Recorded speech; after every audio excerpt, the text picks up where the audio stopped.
for, let's say you want to be successful, a lot of times the thought is, okay, what achievements do I need to do to become successful? That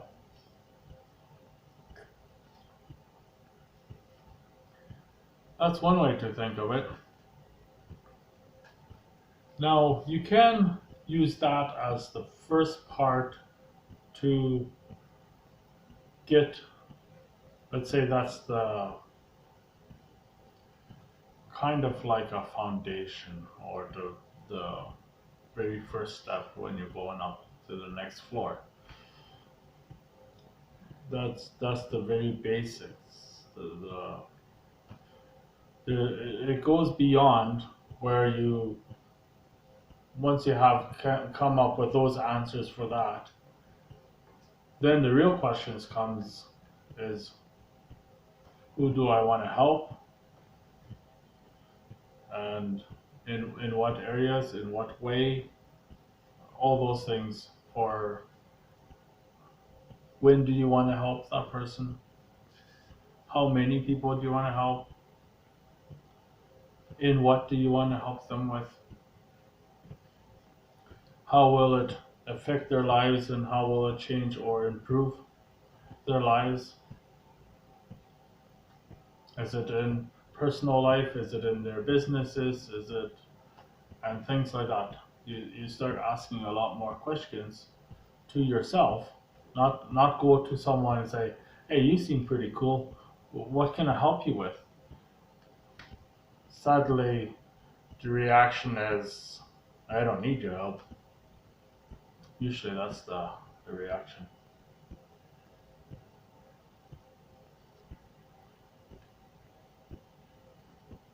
So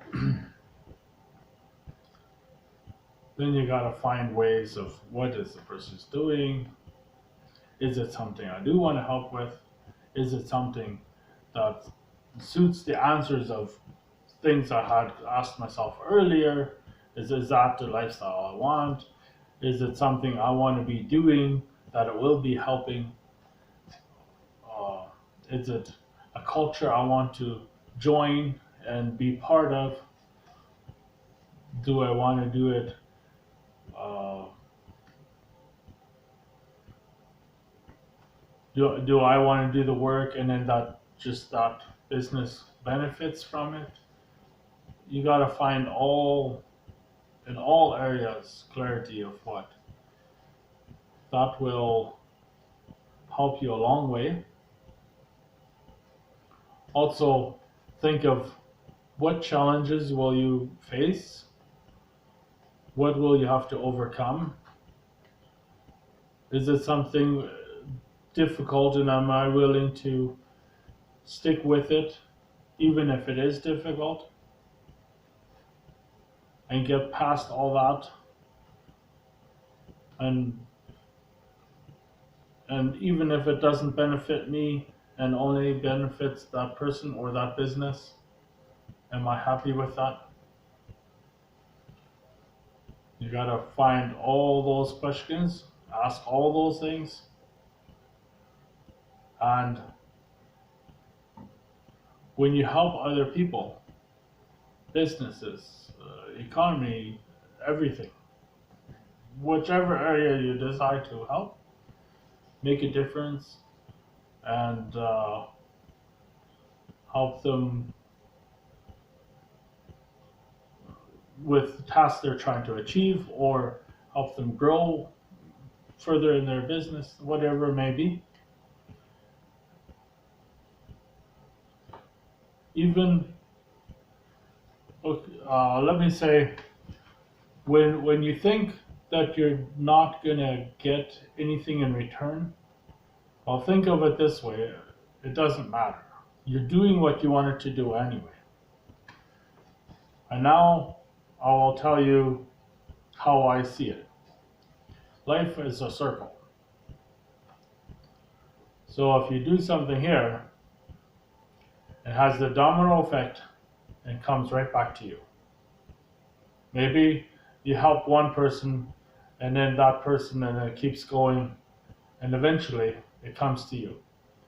And it can be from someone you've never met, didn't know of, never heard of, who knows? And it doesn't have to be one, it could be a group of people or whatever.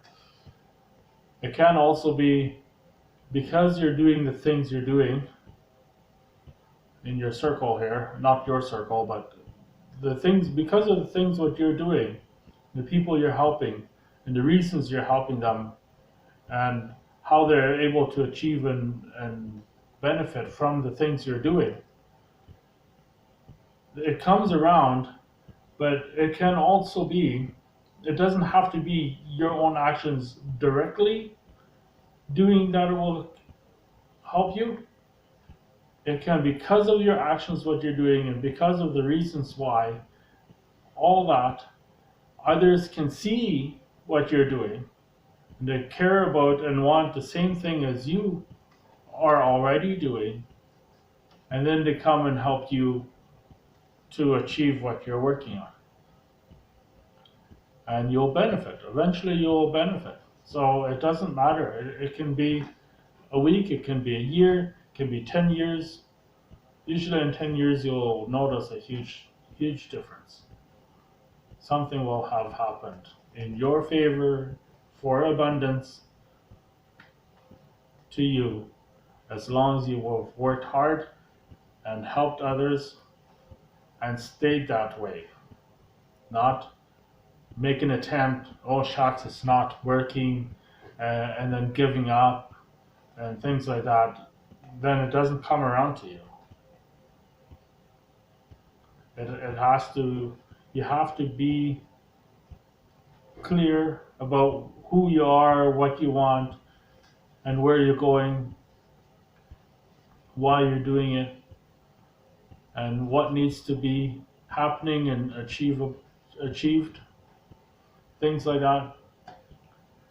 As you go and you stay on your path, people will start joining you. And things will just keep getting better and better and better as the years go on. When you're worried about someone else benefiting from what you're doing, and you want to keep everything what you do and all your achievements and stuff is supposed to only benefit yourself,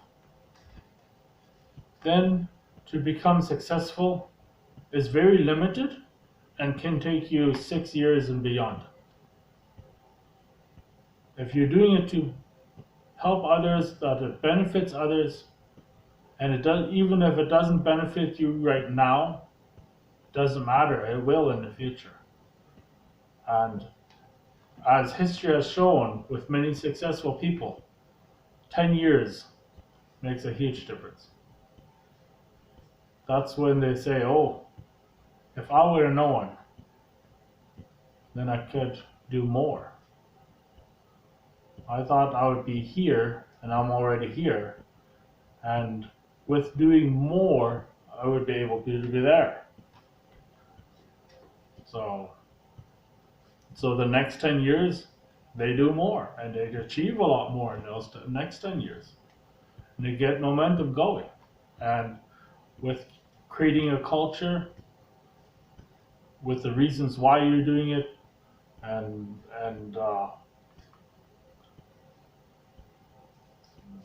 because this is the reason, and that's the same reason why people want that to work as well, why they want to be part of it, why they want you to succeed. And it doesn't mean it's always someone else's work what is making all the difference. You become enough resourceful, you can make a big difference. You can achieve a lot of things. With others helping you, you can achieve a lot more. And with doing that, you'll realize everybody putting in some effort and doing a lot more than if you did a lot of effort. So it comes down to, like, let's say, for example, busy. You can be running on a treadmill at a very fast speed and make yourself extremely hard. You just keep sprinting and sprinting, and you gas out, and then you start walking, and you go back to your sprint. Someone else who is not even breaking a sweat can jump in a car, start it up, and drive to any location at a much higher speed than what you're running, and go much further in the distance. And once an hour has passed, this person who has been driving in a car has gone 60 miles, or however fast he is going, could have gone beyond that. The person on a treadmill is completely exhausted and is still at the window where the treadmill is. Didn't go anywhere. So that's the difference. You can make yourself extremely busy, work hard, you do things wrong for the wrong reasons, whatever it may be, and you'll get nowhere.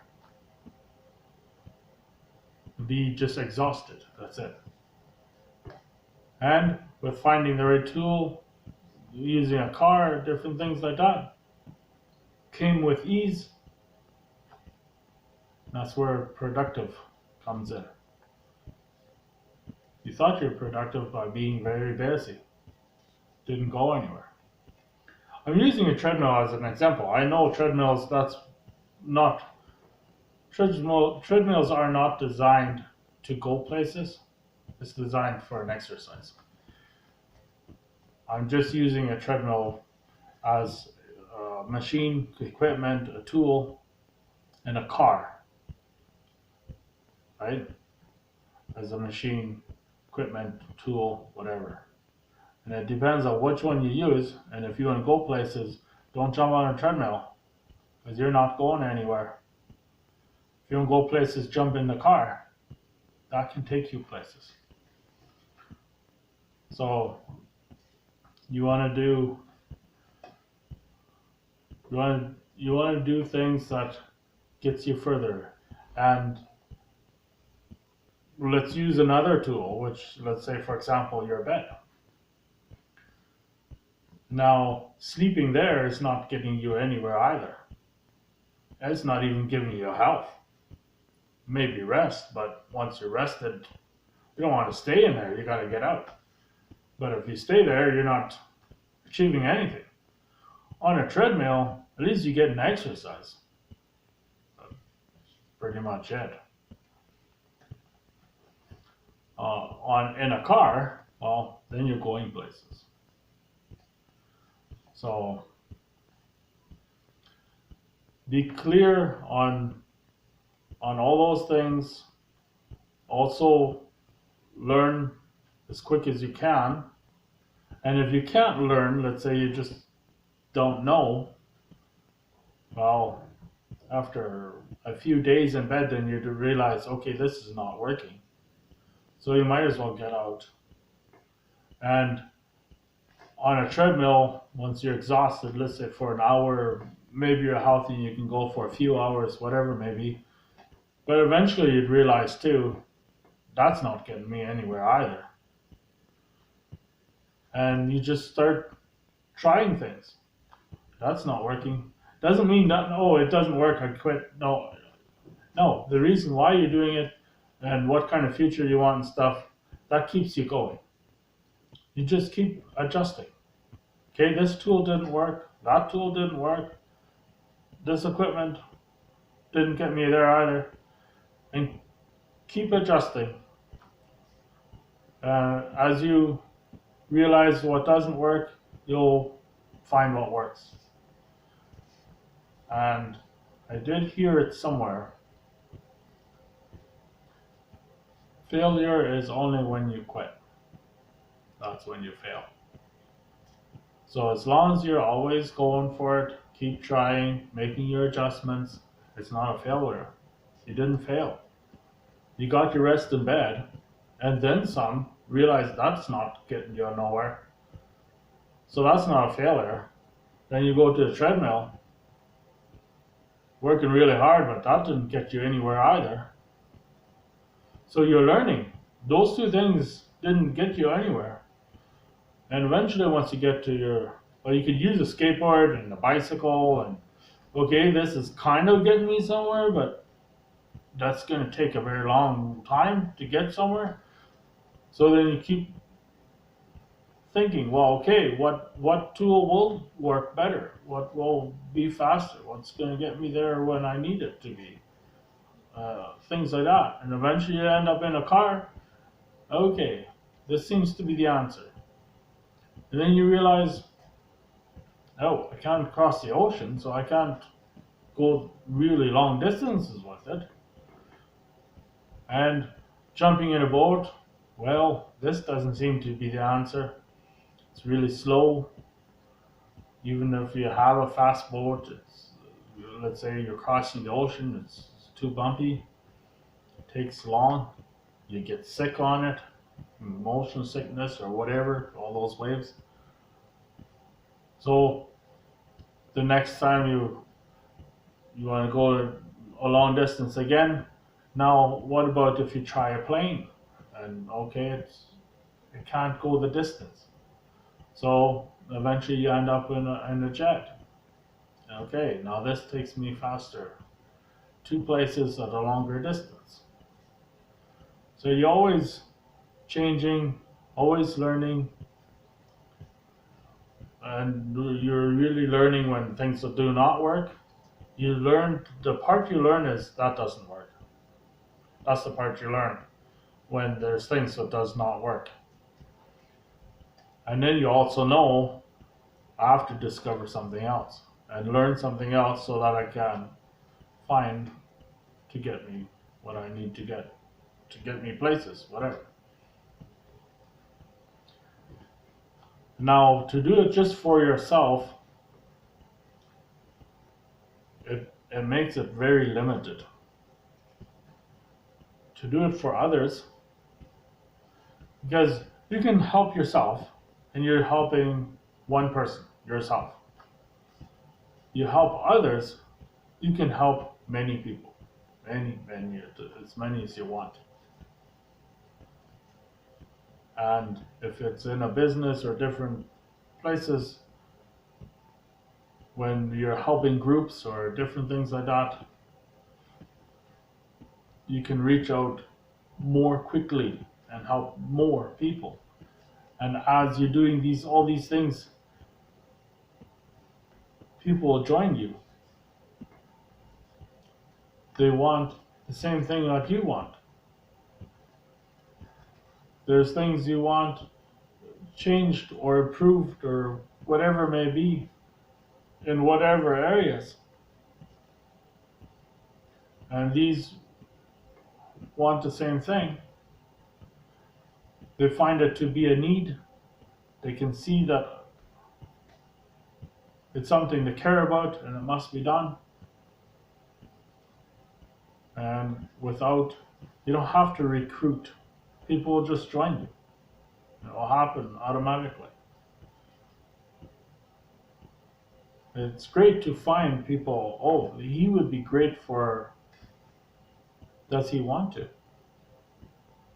If he's doing something similar, what reason is he doing it for? Maybe it's for a different reason, and that's why he's not joining you. Maybe he didn't know about you yet. You reach out to him and he discovers you, and he looks in and realizes what you're doing, the differences you're making, the things you're trying to get there. And if he's already tried a few things, he could say, don't even get on the treadmill. It's not going to get you. It's going to get you tired, but you're not going anywhere. Use a car. It can save you attempts where it's hard lessons. So that's what I want to share with you today. I made an earlier small video. With doing these cold calls, it yo-yos back and forth a lot, where sometimes it seems like, oh, that's a pretty good success. Then you end up with talking with someone else where it's like, oh, must be bad timing or something. It's like, that didn't work. And then you have to look back and, okay, what didn't work there? Uh, and then you try to read their tonality. How did they answer? How did they respond? Don't take it as a rejection. Just try to use it to learn what what you can do differently with that. So let's say somebody sounds like they're in a bad mood, for example, and not interested. So they're just rejecting and stuff. Find a way that you can connect to that person, even in that situation. And that's what I'm working on. Is I'm really thinking of and trying to learn from different things with my mentor and things like that to find what is the person's mindset, what mood are they in, and am I disturbing them, and things like that. What am I taking the what task am I taking them away from? And you don't get that answer on the phone call, but well, not but you don't get that answer from them directly on the phone call. They won't tell you, and if you ask, well, sometimes you just get a hang up, so you can't even ask. You have to keep thinking of it. How about if I change my tonality? How about if I change the words I'm saying? How about I ask different questions? I could say something expected or something interesting or different things. You just keep coming up with different things to say. Then you'll realize eventually, which I'm still learning, eventually you'll realize this works, this doesn't work. And with who or what kind of answer you get is what do I want to say. And it seems very simple and obvious. At the same time, it's a lot to learn because it's not just a simple word or something that you could say and oh no, but you really need this. That never works. So it has to be done in a different way and with different answers. So if somebody answers their phone and they're happy to say hello, if you ask them how they are or whatever it may be, they're, they like that you care about them, things like that. To speak with someone like that will be a lot different than someone who says, I don't have time for you. They don't, a lot of times they don't literally say that, but that's how you can look at it. And then with that, you can also look at it, it's not, I don't have time for you. It's, you have to look at it as somebody who is oblivious about what you're contacting them about. So if they don't have a clue, they don't know, then how do they know if they have time for it or not? So it's not a rejection, they just don't know, that's all. And how do you get to say or introduce it to them when they're pushing away because they don't know? And usually fear comes in places where you don't know. And it doesn't mean that you have to be extremely afraid. It just means like that's where the rejection comes from, is a small fear. And that's not like I was saying, it's not like that they're really, really, really afraid. It can be as simple as, I don't know. If you're gonna go according to weight, you could say 1,000,000 pounds or 1,000,000 kilos versus an ounce or whatever. If they knew what it was, and like a lot of times it's a mindset, it's a whatever, right? Maybe they had someone else try to sell them something and they just want to say no to it.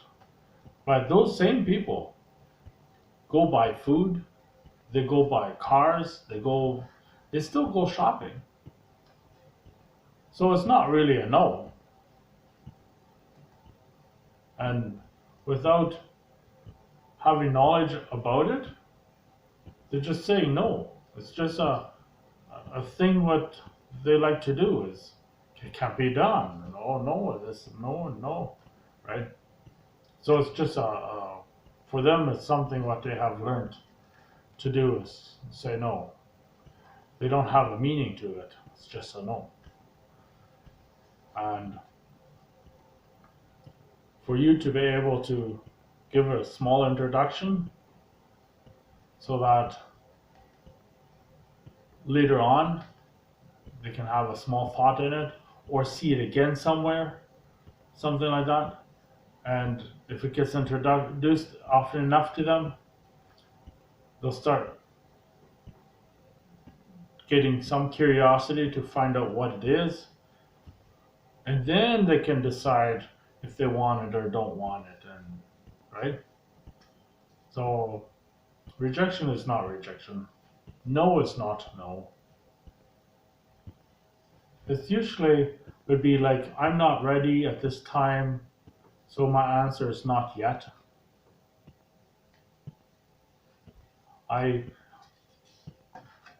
for example, I'm not ready at this time, so my answer is not yet because I'm lazy and trying to be in my comfort zone.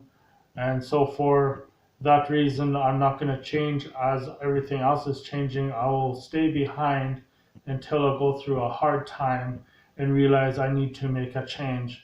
And that's when I'll be ready to maybe look into it. Sometimes people are that way. And usually that's where hard times comes from, is by waiting too long, by not doing anything.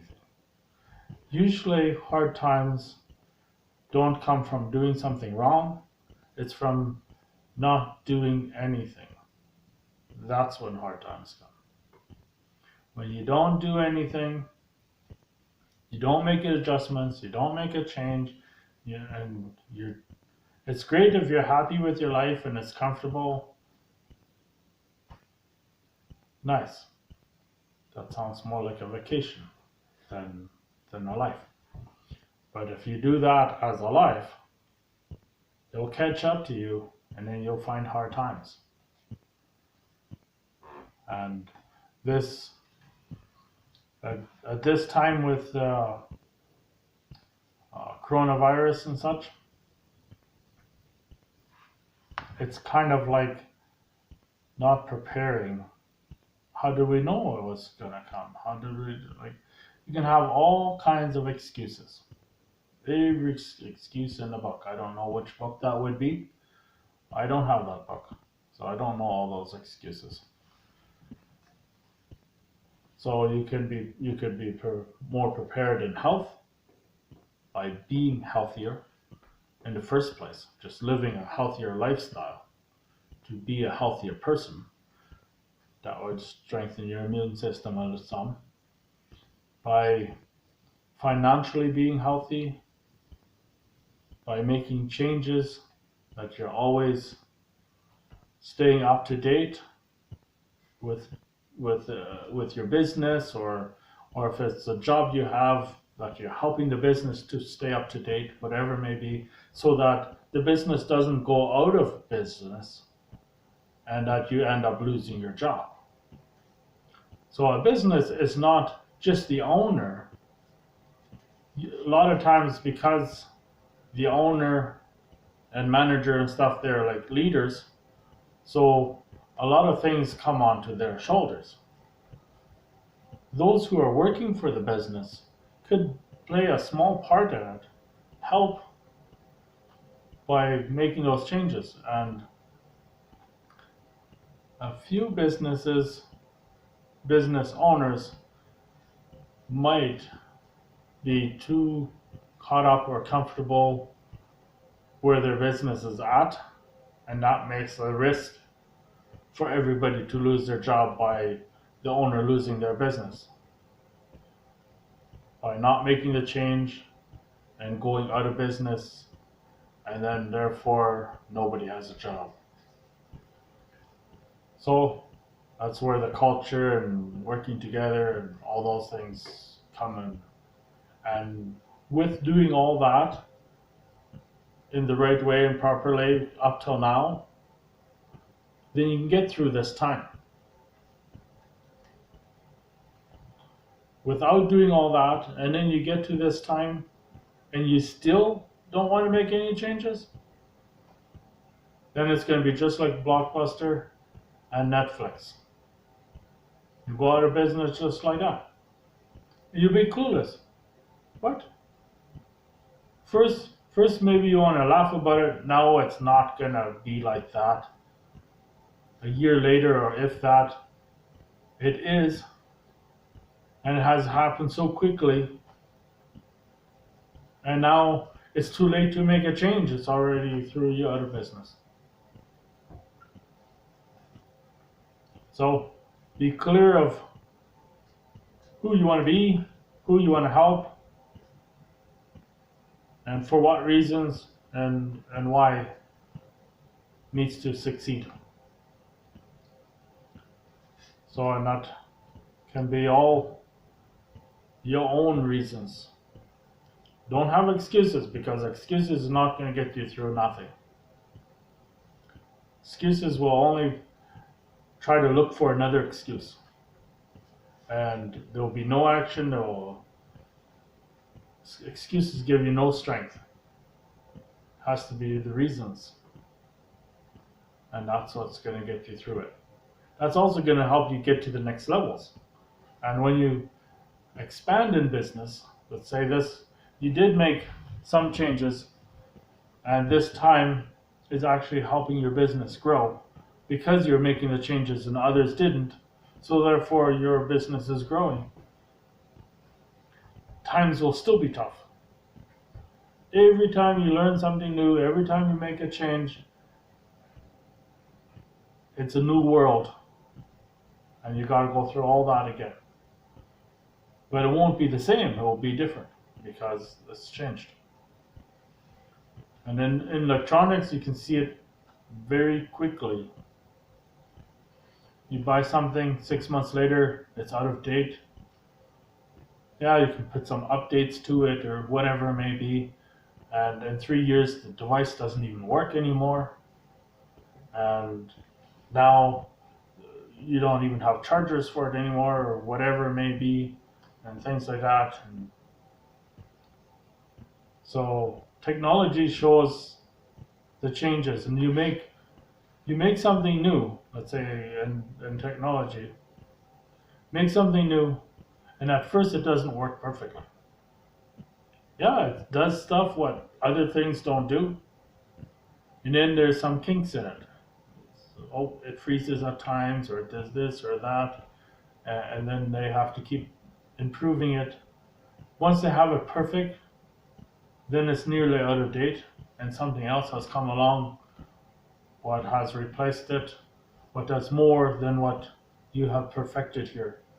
So, and that's the same with business and levels of your life and different things, that if you don't want to get out of date and obsolete and things like that, where you want to stay strong, then you have to constantly make those changes. And you can go with the changes, or you can be the one making the changes. And if you're the one making the changes, yes, you're at the highest risk. You're doing the most of the work and things like that.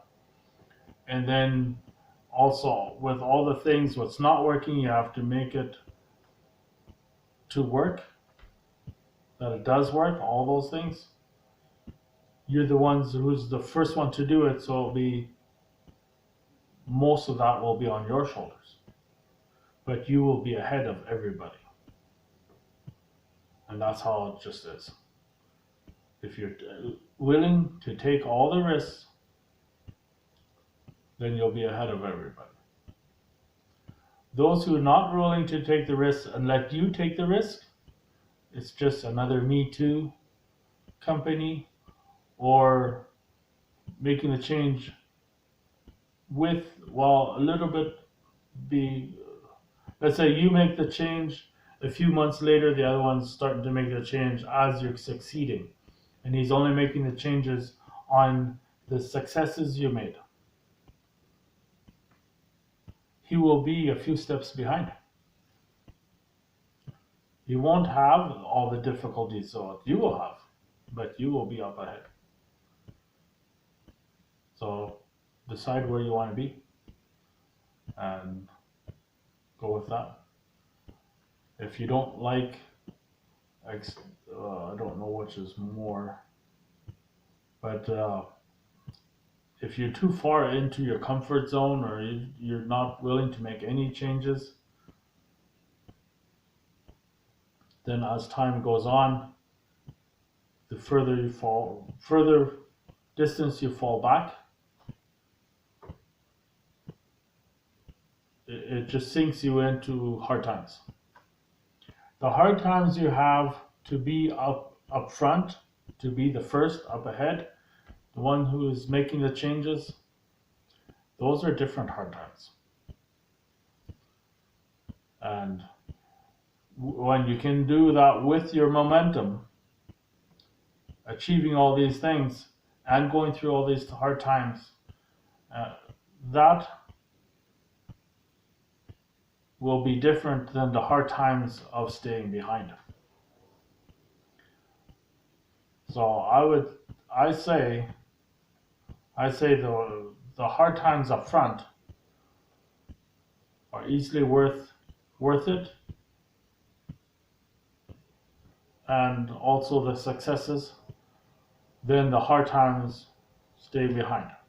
If you stay behind, you'll feel helpless and all kinds of negative stuff, and especially if you're not willing to even acknowledge it, and you're not willing to make a change or even try to learn and build a skill and things like that, to go with the ones who are at the very last.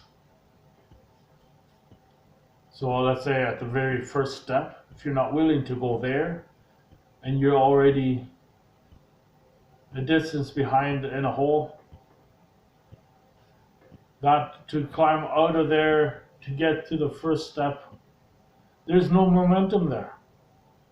Who's even helping you there?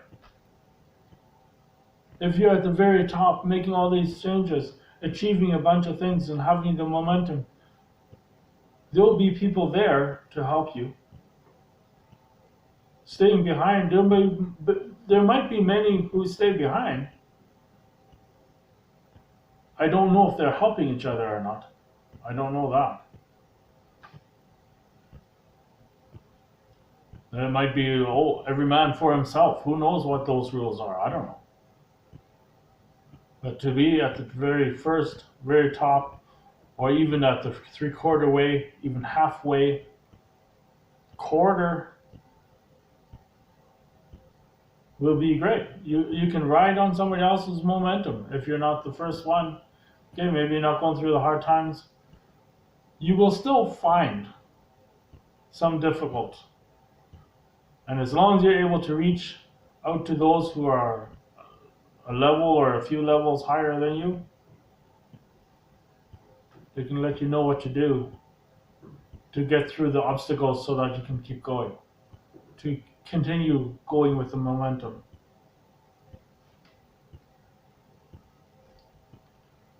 And I want to leave you guys with that, and see you tomorrow.